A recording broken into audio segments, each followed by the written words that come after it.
এবার শীতে স্পেশালি আমার বাড়ির সবার জন্য আমি একটা স্পেশাল লাড্ডু তৈরি করলাম।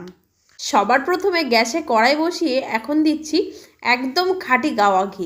এবার দিয়ে দিচ্ছি আখরোট। শীতকালে সকালে যদি এইরকম একটা ড্রাই ফ্রুটসের লাড্ডু আপনি খান তাহলে পুরো দিনটা আপনি এনার্জেটিক থাকবেন এবং ঠান্ডা কম লাগবে। বিশেষ করে বাড়িতে যারা ছোট বাচ্চা আছে তারা এবং যারা বয়স্ক আছে তাদের অবশ্যই এই ড্রাই ফ্রুটসের লাড্ডুটা খাওয়া উচিত। লাড্ডুটায় এত পরিমাণ ঘি ইউজ হয় যার জন্য একটা লাড্ডু খেলেই শীতকালের সকালে একদম শরীর গরম হয়ে যায়। গ্যাসের ফ্লেমটা বন্ধ করে একটা বড় পাত্রে নিয়ে হাত দিয়ে ভালো করে আমি ম্যাশ করে নিচ্ছি। এবার লাড্ডুর আকারে সবগুলো গড়ে নিই। কি জানেন, শীতকালে যারা সদ্য মা হয়েছে তারা যদি ডেলিভারির পরে এই একটা ড্রাই ফ্রুটসের লাড্ডু খাওয়া শুরু করে তাহলে তাদের শরীর অনেক তাড়াতাড়ি রিকভারি হয়। ভিডিওটি ভালো লাগলে একটা লাইক করে দিও আর আমার চ্যানেল পিঙ্কু কিচেন সাবস্ক্রাইব করে নিও।